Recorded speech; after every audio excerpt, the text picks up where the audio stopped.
Number one closing technique begins with getting appointments. Is there anybody here who uses the telephone to get appointments? You notice how difficult and frustrating it is. Many people do not use the telephone because they've been rejected and turned down so many times on the telephone that the very thought of it causes them to be angry and frustrated and tense. So what they do is they find every other way possible to make contacts, and the telephone, of course, is the finest and the fastest way, if you know how to use it properly.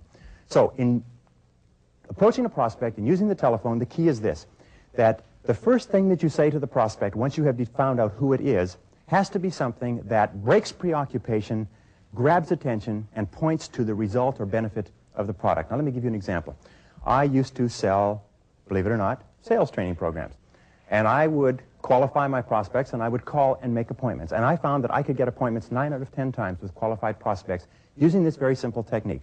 What I'd do is I'd call up and I'd ask the secretary, I'd say, who is the person who makes the decisions in this area? Who's the person who makes the decisions about sales training for your sales force? They would say, well, that would be Mr. Jones.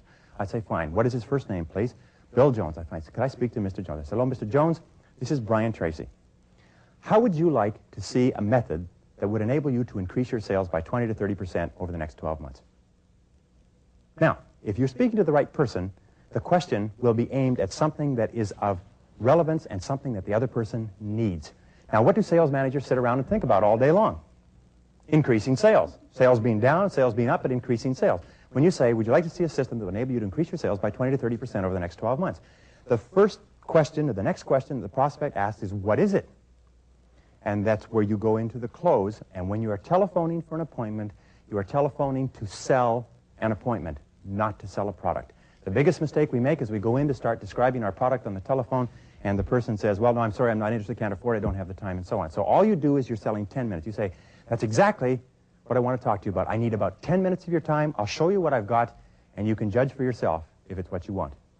If the person says something like, and I used to hear this, they say, well, how much is it? They don't even know what it is. You ever heard that? How much is it? And this is the way you handle that. You say, Mr. Prospect, if it's not exactly what you're looking for, there's no charge at all. Very good response. Get the price thing out of the way. If it's not exactly what you're looking for, it doesn't cost you anything. Then the person says, well, could you tell me a little bit about it? I say, well, that's why I need just 10 minutes of your time. Just 10 minutes, I'll be able to show you what I've got, and you can judge for yourself if it's what you're looking for. Now, the person will often, now remember this, is that good prospects are always busy and hard to get to. Poor prospects are not busy, and they're easy to get to. If you call up somebody and you ask for an appointment, they say, sure, come on over anytime. You can be sure the person isn't going to buy anything from you. So you have to be very sharp in using the telephone. Now, the person's going to say this. The prospect is going to say this. Well, could you tell me a little bit about it? You say, yes, I would like to, but there's something I have to show you. Now, as soon as you say the word show, you've eliminated the necessity to describe it on the telephone. The person says, well, could you send me something in the mail? I say, I would like to send it to you in the mail, but you know how bad the mails are. Why don't I drop it off personally sometime this afternoon?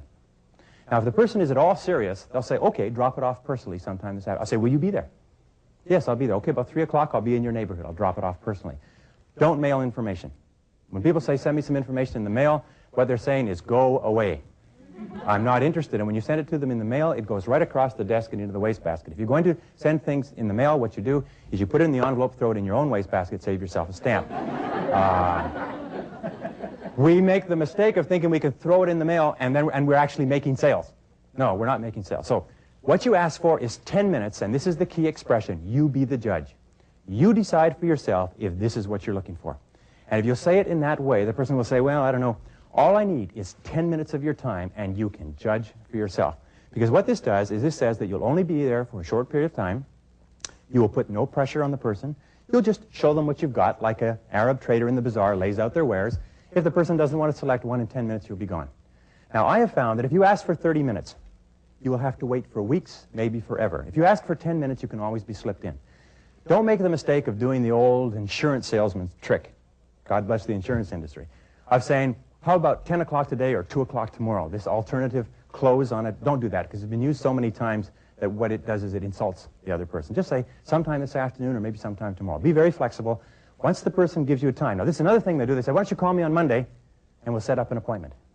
And what you say to them is this. You say, look, I've got my calendar right here. Is your calendar handy? Dumb question, of course. The person's at their desk. Their calendar is handy. You say, let's set up a time right now. How about 10 o'clock Monday morning? Don't allow yourself to be put off with this call me back on Monday nonsense, because it's just another way of them avoiding seeing you. Remember, the very best customers you'll ever have are the ones you're going to have to fight to get in to see. They are the ones who are the best for you, so when they try to put you off and they try to avoid you and they try to make excuses, it's what they're saying is this may be a very, very good customer. And somebody's going to get to that prospect, and somebody's going to sell the prospect. It might as well be you. So just be persistent, be polite, be firm. Say, look, all I need is 10 minutes of your time. Just 10 minutes will do it. 10 minutes you'll be able to decide for yourself. And just sell 10 minutes. If they ask you about your product or service, say, it's too involved to go into on the phone, but take 10 minutes and I'll show you what I've got. And sell only that. See, if you cannot close on the telephone appointments, you can't even get to first base. And become good at it. If you are shy about using the phone, if you're anxious, if you don't like to use the telephone, it's because you've had frustrating experiences in the past. Okay.